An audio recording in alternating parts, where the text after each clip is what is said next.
You guys do look cool. Completely unplanned. Oh, wow.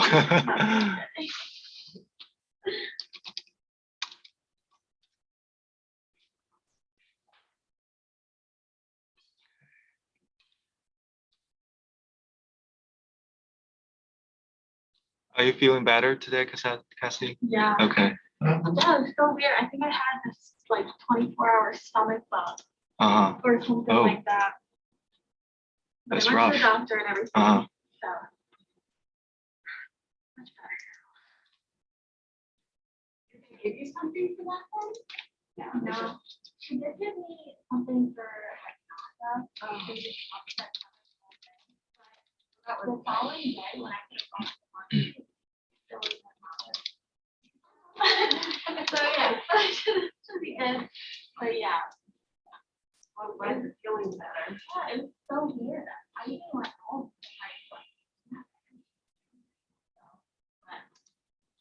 And it was a quick one with like finals and I know. everything. That I would got have been really nervous. rough. But yeah, it's weird how fast it was. It's a wrong. No.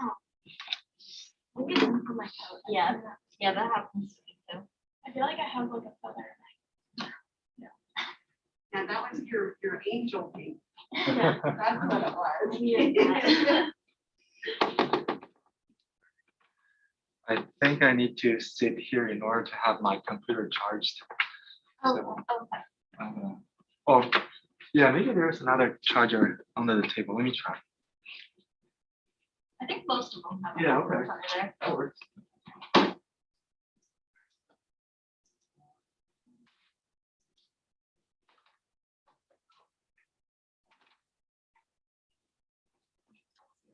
Like that.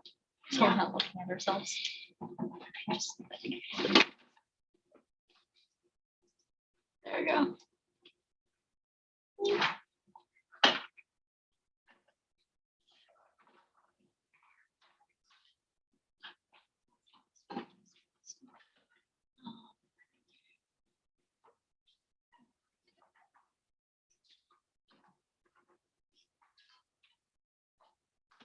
Want to make sure you have yourself unmuted and Oops, yeah. It looks Yeah. like we're- Great. Yep. Okay. Okay. Nice. We just don't want to have our picture up there, so we're not looking at ourselves. All right. Whenever you want to get started. Okay, so this is our capstone presentation on major persistence at Elizabethtown College. So to start off with an overview, what we're going to go over today is an introduction to what our approach is. We're going to look at the background with literature that we looked at with existing solutions, how we pre-processed our data, our exploratory data analysis to look into the data a little bit more to diving into it, the classification model that we used, our model evaluation and results, as well as a model comparison, and then also Power BI visualization, just to go a little bit deeper into what we found, and then future works and a project application. So to start off with an introduction, Elizabethtown is obviously constantly evaluating academic offerings, and they want to ensure that programs are sustainable. So looking at major sustainability, it's important to look beyond enrollment and take into consideration the number of students that the majors retain through graduation. And then looking at those majors, we want to look at retaining the students and also what is causing the students to switch their majors. So within this project, we're able to see majors and schools that stand out more, and then see where students may be leaving or even entering programs. So we found 3 literatures that worked on similar problems. So one used a purely by hand approach, which is obviously slow and hard to implement on a large scale. Another one used logistic regression on a small college population. So kind of similar to ours, but they had a relatively poor performance of a 60.3% accuracy. But they looked at students who were enrolled for at least 5 semesters and had switched their majors more than once, which is different than our project. The third one was attempting to create an early warning system using logistic regression, naive Bayes, and decision tree. And this considers persistence within the entire college or university as a whole, rather than just specifically within the major. So our solution, we wanted to use subcategories rather than the majors. This allows us to have more data within each of the categories, fewer categories, and also accounts for adding or removing majors. So like the biology department, they're constantly adding new majors, changing their names. So that would change like specifically the majors that we were looking at. So to account for the changing of names, we wanted to use the subcategory. So for example, biotechnology changed to biolab science, back to biotechnology. So using the subcategory just accounts for all of that. We use data from high school, such as SAT, ACT, AP credits, IB credits, and club credits, and also semester data, such as GPA, hours completed, existence of a second major or minors. And we wanted to classify students into 3 categories, which were dropped out of the college, persisted within their original subcategory, or changed their subcategory. And we wanted to look at which subcategories students are switching into and which ones they're switching out of. So to start off, we wanted to look at some literatures as a background. And the first one we looked at was analyzing major changes. And this was at the University of Memphis, where they looked at the role of grades, gender, preference in college, and major switching. And they specifically found out why students might switch their college major. And they did find a couple of things where that men leave education at higher rates and women leave computer science at higher rates. They also found that women are more likely to try something else before dropping out of college, or men are more likely to drop out of school before trying another major first. Also, they found that grades are a strong predictor, and a lower GPA early on will lead to a 7 to 8% chance higher of switching a college major. They found 2 major suggestions from their study. One, that students may go towards their preferred peer group rather than going towards their actual academic match. And also, students with similar observable characteristics have similar preferences. They focused specifically on STEM majors as well, and found that women leave the field at much higher rates than men, even when they do have good grades. And they think that could be because of the competitiveness and the male-dominated culture that comes within STEM. But overall, this study was very successful in what they found. So we also looked at another literature with called Reasons for Major Change. This is at the University of Idaho, and they had only 383 people for their population, so it was much smaller. But they looked at ways to predict college students who change their majors. And theirs was a little more broad. They looked more so at the academic major to a professional or technical major, vice versa, and then switching to the same kind. So they grouped those majors into academic major and then professional and technical major. And they found that twice the number of students changed from academic major to another academic major. So they're keeping within those same broad categories. And they did look at the backwards logistic regression model for their only model, and it correctly classified 60.3% of the major changes and 100% of the non-major changes. Although they were unable to determine if any of the tested variables could be used as predictors, and their tested variables were gender, admission status, and then traditional or non-traditional age student. Their limitation was that it was a small school, so it's not a representation of a larger population. And to go further, they did interview 5 subjects, but that was because their focus was looking more at why and the reasons for what students were switching for. So another literature we found was predicting major changes, and it used 180,000 students from colleges and universities in Kentucky. And this data was collected between 2008 and 2018. And this was unbalanced in the number of students who persisted versus those who did not. So to balance the data set, they used a synthetic minority oversampling technique, also called SMOTE. And this uses a k-nearest neighbors technique to create synthetic data points to balance the data set. They considered persistence to the 3rd year, and their goal was to develop an early warning system to indicate which students might drop out. Their logistic regression and decision trees performed the same, with an F1 score of 58% and an accuracy of 76%. And their naive Bayes was a little bit worse, with an F1 of 55% and an accuracy of 74%. So for our design, we used a traditional approach. We started off by gathering our data. Then we pre-processed the data, which we'll go into a little bit further. We went through exploratory data analysis, created our classification models. We then tested the models, compared the results, and then analyzed and interpreted the results of the trends to the further project. And then we also used Power BI to see further into the data. And then we're here presenting our results. So we obtained the data from Deb Sheasley, who's the Director of Institutional Research, and she provided us with two CSV files. The first had student data from 1997 to 2020, and this featured mostly high school data, indicated if the student was in the honors program, provided demographic data as well as graduation data. And the second CSV file provided data from the 2011-12 to 2021-22 school years. And this provided fall and spring semester data. But the problem with this CSV file was that each term and each major minor was on separate lines. So each ID could have multiple rows rather than it being like listed out as separate columns. So we needed to fix this.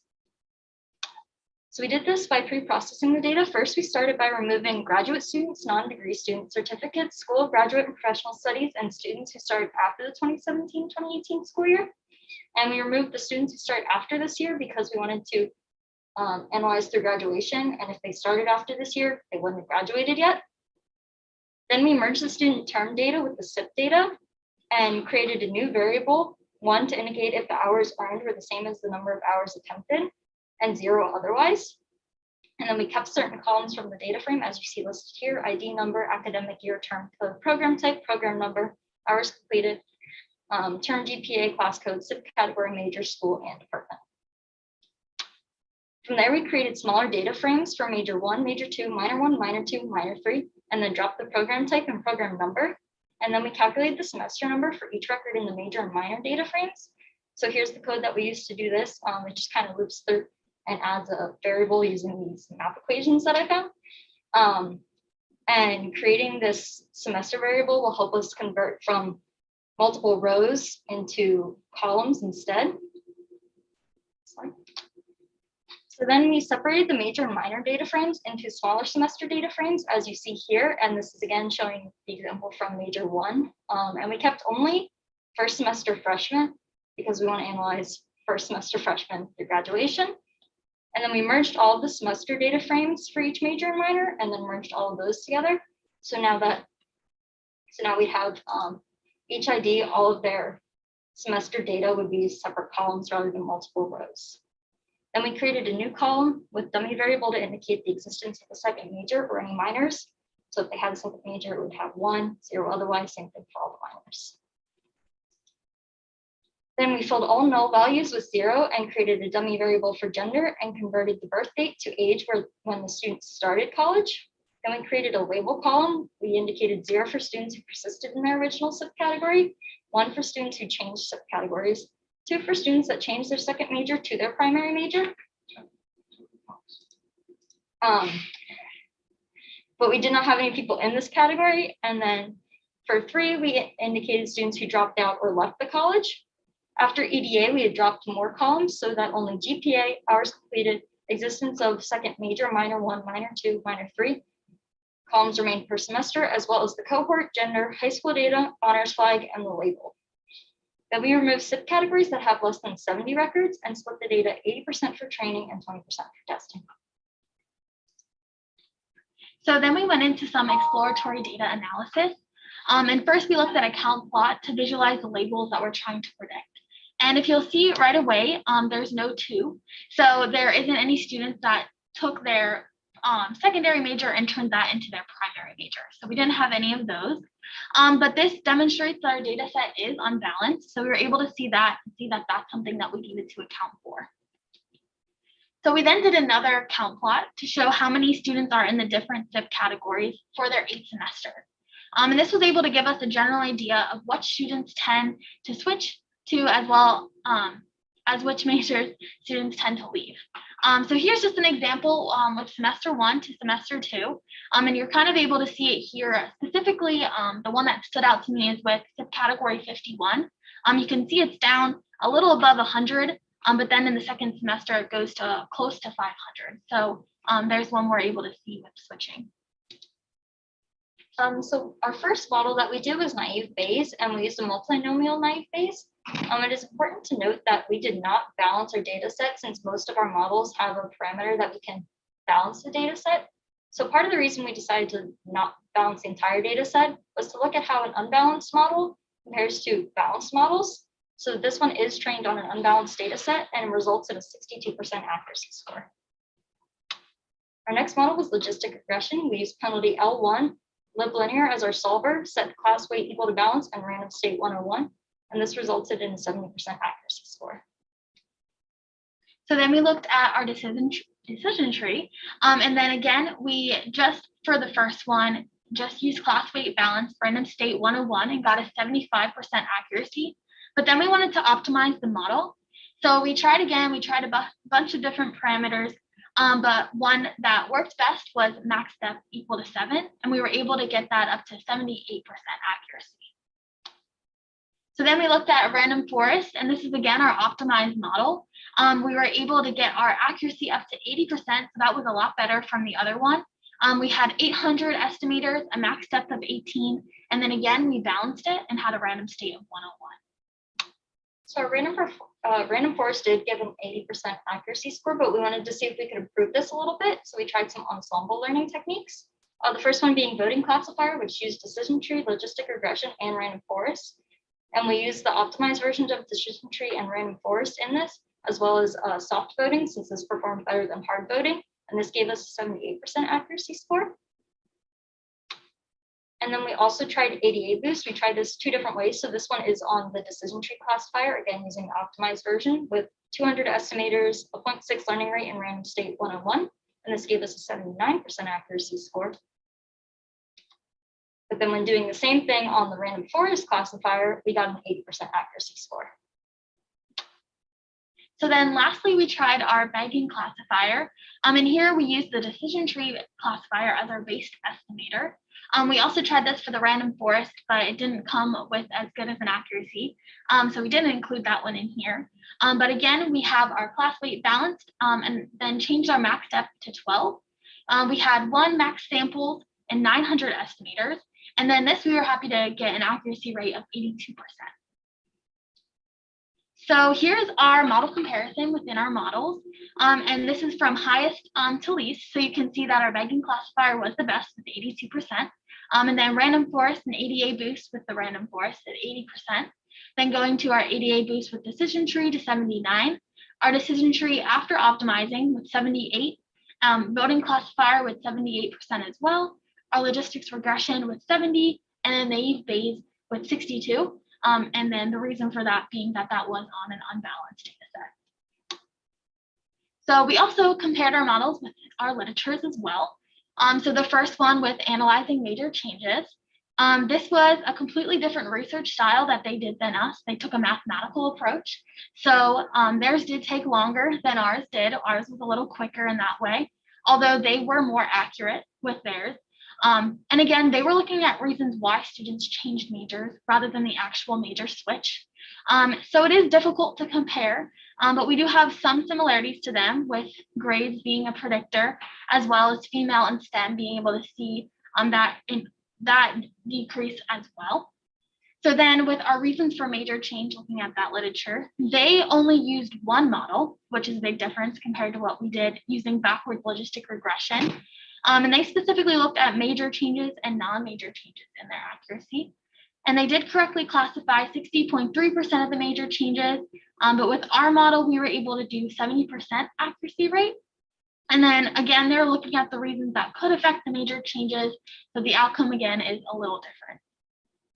And then comparing to our last literature, their 3 models were similar to the ones that we used. So our model, our decision tree model outperformed theirs after optimization with a 78% score compared to their 76. However, their logistic regression and naive Bayes did outperform ours. Their logistic regression had a 76% accuracy and ours had a 70%. And their naive Bayes significantly outperformed ours with a 74% compared to our 62%. But again, it is important to note that theirs was on a balanced data set and ours was unbalanced. So then we went into visualizing the data with Power BI. We wanted to go a little bit further to see more into the data. So with our Power BI file, there's 5 tabs. So we're going to go through each of those. The first is with our summary tab. So here you're able to filter on cohort code and gender, but for this, we didn't have any filters. So you're just able to see it. But first, focusing on gender with major switch, you're able to see here that females are more likely to switch their major.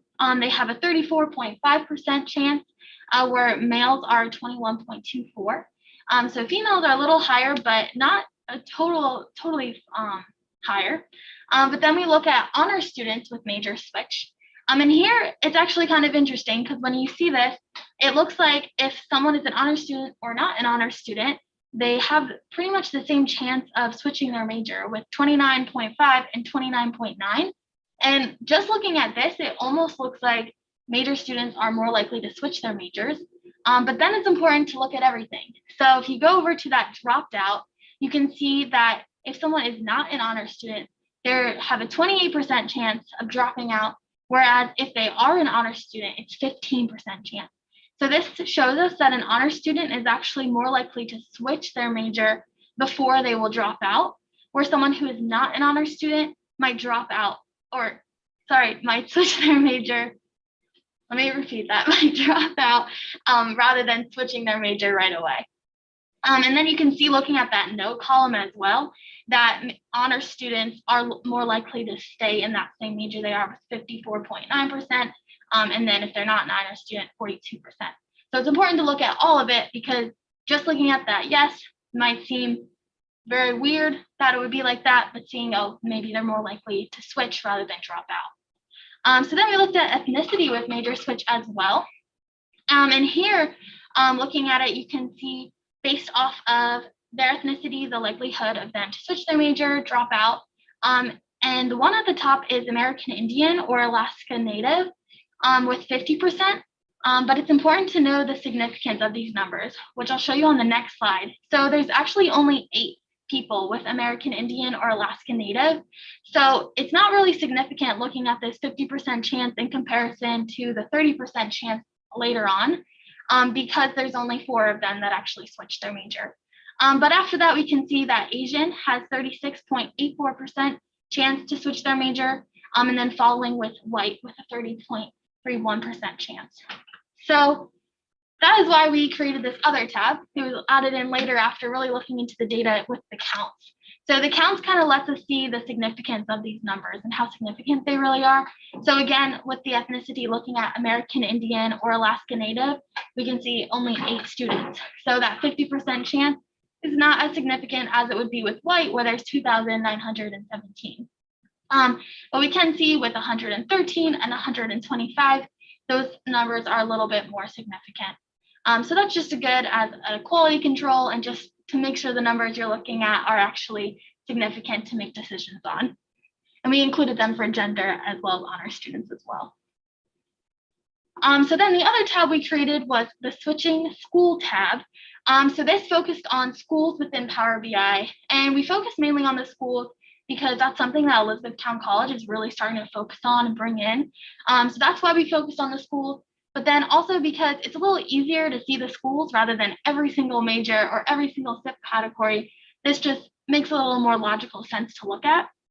So you're able to filter on the specific schools once you're in this file.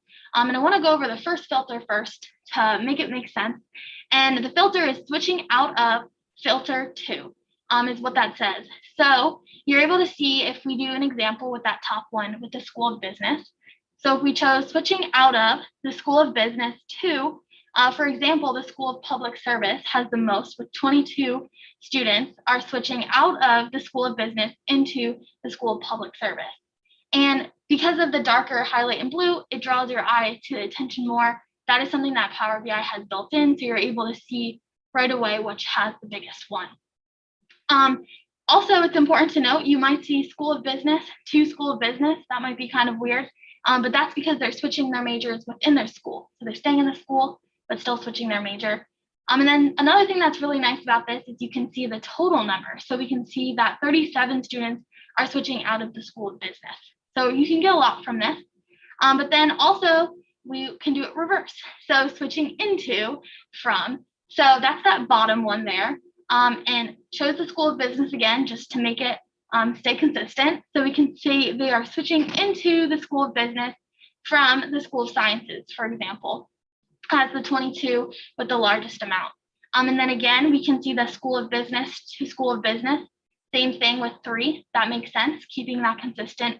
And then the total again, there's 58 students that are switching into the School of Business. So it's good to be able to see that total as well. So then we looked at the school switch total tab, and this gives us a little bit more of a percent of looking at it a little wider. There also is counts, again, like we were saying earlier on, we included counts on that tab, but we didn't put them here, but it's there if needed. And here we can see the switching out of first, looking at that, with 98% is interdisciplinary studies, and that makes sense with that's where the undecided majors start off at. And then highlighted in darker blue, we can see that as well. But with the School of Sciences is the one following that with 38.6% that are switching out of the School of Sciences. So then we looked at switching into as well. So the one that has the most is with 64%, the School of Human and Health Professions, which makes sense again with occupational therapy at Elizabethtown College. It is important to note though that 100% at the very top with the interdisciplinary studies is not dark blue, but it's 100%. And that's because of the significance of the number. If you look at the count, there's only 3. So Power BI takes into consideration the fact that there's only 3, so it's 100%, but that really does nothing against the other majors. So it's not that significant at all. So that's another good thing to be able to see. So lastly, we looked at the STEM switch tab. We created the STEM switch tab, and this was to see if STEM students are switching out of and switching into based on gender. So we're able to see that females are actually 20% more likely to switch out than males. So there's a 59.87% chance for females to switch out and 40% chance for males. And then we can also look at switching in.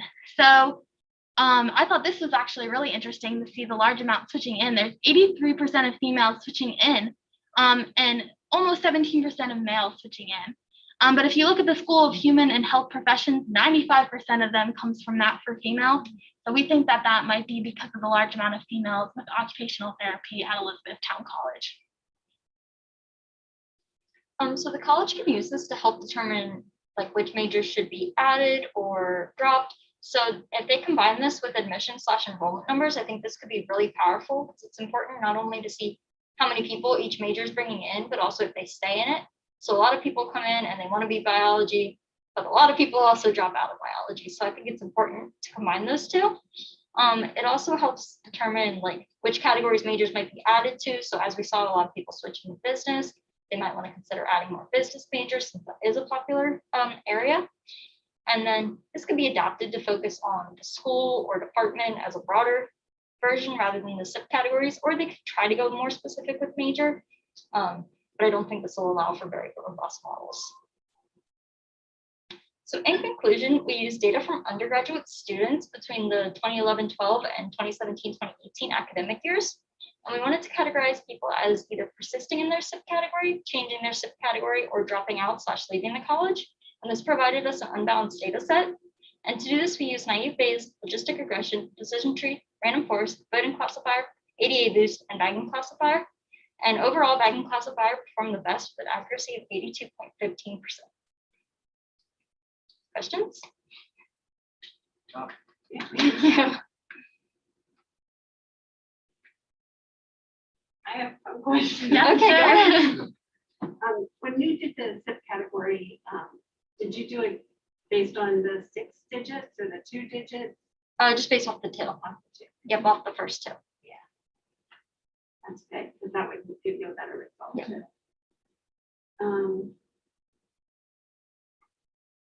Did you, the people that were in there, did you limit it to just bachelor's degrees, or did you include the associate degrees as well? It's just bachelor's because we removed everyone from SGPS, so that would take out any associate degrees. Good. Yep.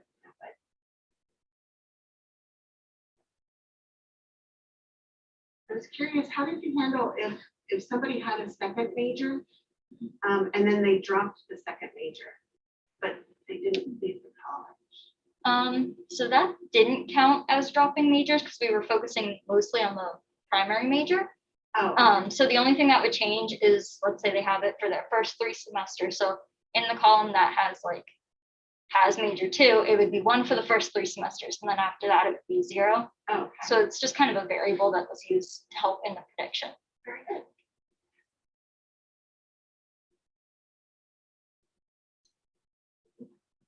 Very good. Yeah, I just want to start by saying that's a very wonderful job. I didn't give you any. I think I give you credit for the 2 milestones from your submissions, but I've been keeping an eye on the whole process, so I know how many efforts you have put into the data processing part. I see those crazy large, gigantic if conditionals and applies functions you made. So that's a lot of things behind the scenes. So I just want to give kudos to those great efforts. I think all the insight you were able to generate was very insightful. Especially I can imagine for admissions and institutional research, that's going to be somewhat very valuable.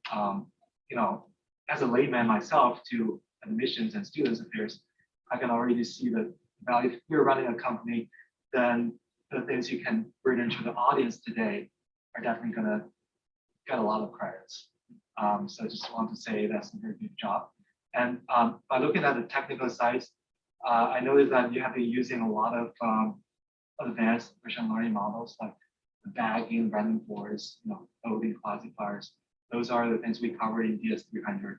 So that's relatively cutting edge than just using logistic regressions and all this basic classifiers. So that's another highlight I saw from the presentation. And also, if you have time in the future, I would like to maybe explore a little bit more on some more like a neural networks models. I wonder whether these neural network models can also give you more like performance boost on the accuracy scores.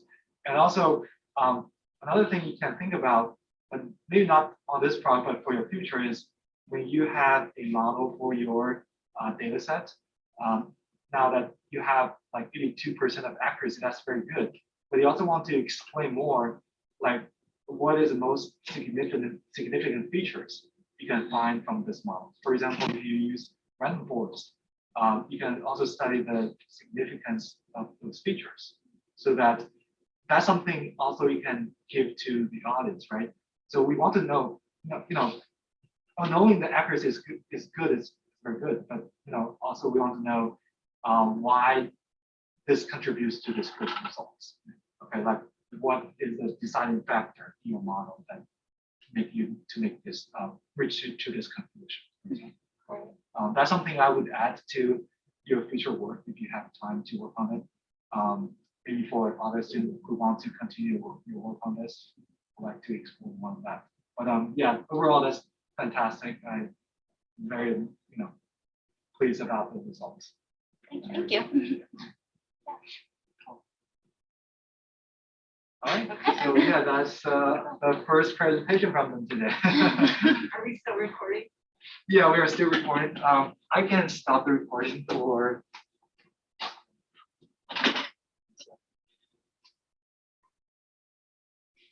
I just wanted to ask this off the record.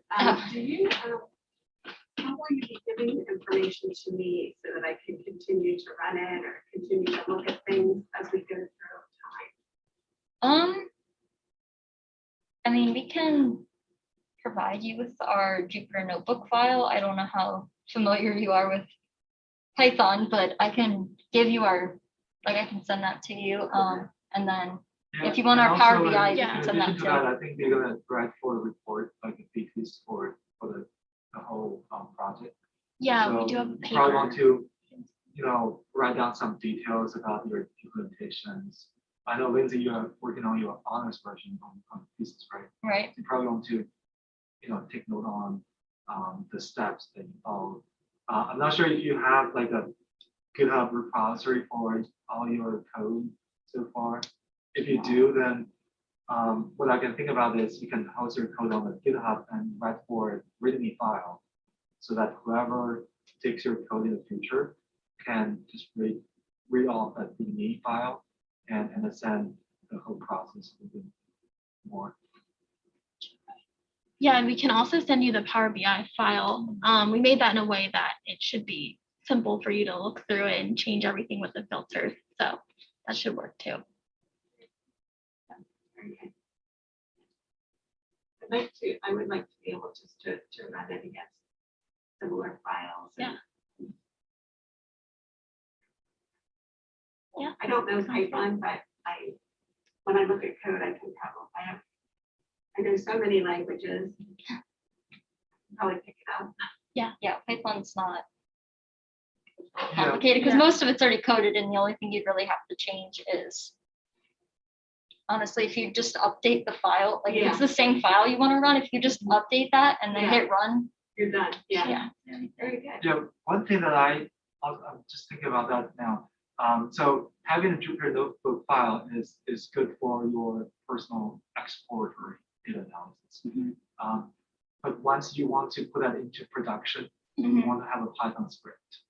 Okay. Okay, yeah. So I think that might helpful Deborah in some ways, like if you convert your Jupyter Notebook into Python file, so that you write down for the like a command line. So for example, Python the script.py and then your input file.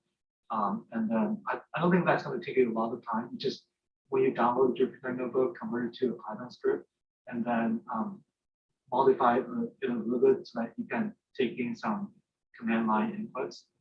So for example, if now I'm going to use this pool for data, I will just say Python this file and then this data set.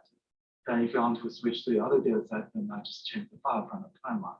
That'll be easier for just other students to take on much faster. If it's down, give me the full script or just the command that. Well, the script it has to be given to you, but in order for you to run it, you just run the command. Just say this is my script and then this is my like and then that'll just So run if I it. see anything, I can make modifications. Yeah. That's right. Yeah. Good job. Thanks, guys. Yeah. Thank You you. did a really good job. Thank you for coming. Yeah, thank you so much. I know Lisa will be disappointed that she couldn't come. She's out of the office today. Well, she can watch the recording. I'm That's sure we true. can get the I'll recording share- to I'll share her. with you. Yeah, that sounds great. Yeah. Great. Well, congratulations. Thank you. Thank you. Cassidy, when do you graduate? Also December. Yeah. Yeah. Well, congratulations. Thank you. Thank you for coming. Have a good day. Thank you. Oh, and then how are you going to delete? What is the data still just Yeah, on? it's still just on the thing. Well,